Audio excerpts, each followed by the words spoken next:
մայիսը կորսված հնարավորությունների ամիս էր Հայաստանի համար, իմ համեստ կարծիքով, որովհետև մենք գտնվում ենք հիմա ջրբաժանի առջև եւ որպես դրա ապացույցը բերեմ մեր հարևան Վրաստանի զարգացումները, որոնք ոչ միայն կապ ունեն մեր իրավիճակի հետ, այլ նաեւ նախադեպ են հանդիսանում եւ ցույց են տալիս ինչպես կարող են զարգանալ իրավիճակները մեզ մոտ։ Տեսեք, վերջին օրերին ու ժամերին այդտեղ սկանդալ տեղի ունեցավ Վիդինե Իվանիշվիլին, կառավարության այսպես կոչված գորշ կարդինալը հրաժարվեց ընդունել Միացյալ Նահանգների դեսպանին, որը բերում էր նրան որպես ստվերային ղեկավարին Միացյալ Նահանգների պետքարտուղարության ուղերձը, որը ուղիղ նվիրված էր երկու բանի, առաջինը ընդհանրապես ամերիկա-վրացական հարաբերություններին եւ շատ բարդ եւ կոշտ բարդ Վրաստանի համար, բարդ իրավիճակ ստեղծող մեգոբար է այսպես կոչվող օրենքի վերաբերյալ, որը ընդունվում է այս ժամերին Միացյալ Նահանգների կոնգրեսում եւ որը ուղղված է Վրաստանի իշխանությունների քաղաքականության դեմ, որը համարում է որ Վրաստանը հետընթաց է ապրել ժողովրդավարական զարգացումներից եւ մտնում է Ռուսաստանի վերահսկողության տակ։ Լեհաստանը հորդորել իր քաղաքացիներին չմեկնել Վրաստան առանց անհրաժեշտության, որովհետեւ կտրուկ աճ է ապրել այն եվրոպացիների թվականակը, որոնց մերժում են մուտքը։ Զուտ Լեհաստանից։ Ոչ միայն Լեհաստանից, բայց առաջինը Լեհաստանն է, փաստորեն արձագանքել դրան։ Կան եւ այլ օրինակներ, հիշեցնեմ, որ 2 տարի առաջ ինձ արգելեցին մուտք գործել Վրաստան եւ այդ արգելքը պահպանվում է։ Ես persona non grata եմ ոչ միայն Ռուսաստանում, այլ նաեւ Վրաստանում եմ հարազատ համարյա։ Բայց դուք բարձել եք դեպակագծերում, բարձել եք պատճառը։ Բացատրություն կամ ինչ-որ բան։ Դա բարձել էին հատուկ խորհրդարանական քննարկումներ էին իմ հարցով եւ բարձվեց, որ կառավարությունը նպատակահարմար չի գտնում Հայաստանի եվրոպական կուսակցության ղեկավարի այցը Վրաստան։ Բացի դա վերջերս Կոբախիձեն վարչապետը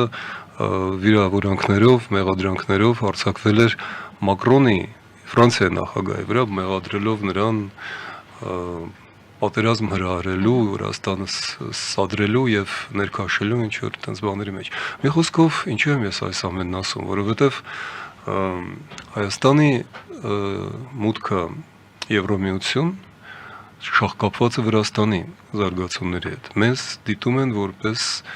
տարածաշրջան, հարավ-արևելյան Եվրոպա, Հայաստանը եւ Վրաստանը միասին։ Եվ մենք ռացնում ենք միմյանց Հայաստանի աշխարհակական դիրքը եւ հարևանություն Իրանի հետ, որը ռազմավարական նշանակություն ունի ոչ միայն Հայաստանի, այլ նաեւ Եվրոմիության համար։ Իսկ Վրաստանի սերծովյան նավանգիստները, որոնք կապում են Վրաստանը, Ուկրաինայի եւ նույն եվրոպական երկրների հետ, Բուլղարիա, Ռումինիայի, դա փաստորեն կոմունիկացիաների լոգիստիկ ճանապարհ է ստեղծում, այդպես որ մենք շահկապված ենք եւ հիմա իրականացվում է փաստորեն մեր աչքի առաջ այն, ինչի մասին ես ամիսներ շարունակ նաեւ ձեր տաղավարում խոսում եմ, որ Հայաստանի իշխանությունները շատ ավելի արագ քան վրացիները ընթանում են այդ նույն ճանապարհով, որը Վրաստանին բերեց հիմա ուղիղ առճակատման արևմուտքի հետ։ Այն ինչ կատարվում է հիմա Վրաստանի եւ արևմուտքի միջև, դա առճակատում է։ Դա գրեթե Ռուսաստանի կամ Բելարուսի իրավիճակի հետ է համեմատելի եւ այն որ Հայաստանի իշխանությունները արեցին մի քանի ճակատագրական սխալ իմ կարծիքով ամենայն դեպս ճակատագրական ընտրություն մայիս ամսվա ընթացքում գնացին Մոսկվա, հետո մեկնեցին Ալբանիա, համաեվրոպական հարթակ, որտեղ նրանց տվեցին եւս մեկ հնարավորություն պարզելու իրենց դիրքորոշումը եւ ուղիղ նշենք Հայաստանում դա շատ մեծ չէր մեկնաբանվում, իշխանական մամուլը դա չէր անում, իսկ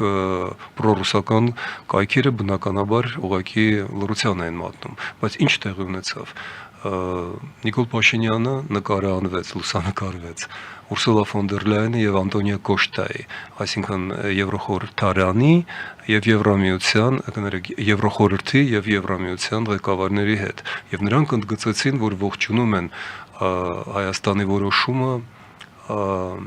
անդամակցել Եվրոպայի միությանը, Եվրոպական միությանը։ Նույնը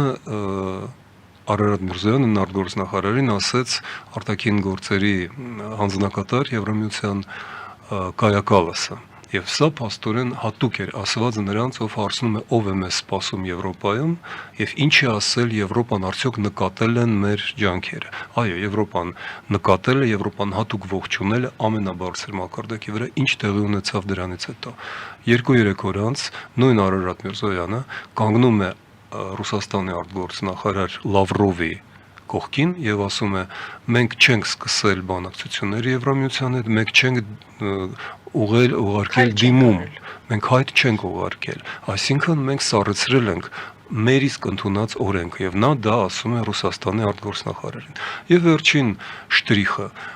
նույն այդ օրը, ինչ Լավրովը այցելել էր Երևան, Մոսկվա էր այցելել Թուրքիայի արտգործնախարար Ֆիդանը։ Եվ ահա ամփոփվում է փաստորեն այսպիսով մեր տարածաշրջանի աշխարհաքաղաքական զարգացումները։ Ահա ինչու ես պնդում եմ, որ Ֆրանսիայի նախնական որոշումը, որի մասին 2 տարի առաջ ասել էր Կատրին Կոլոնան, ոչ բոլորը գիտեն, որ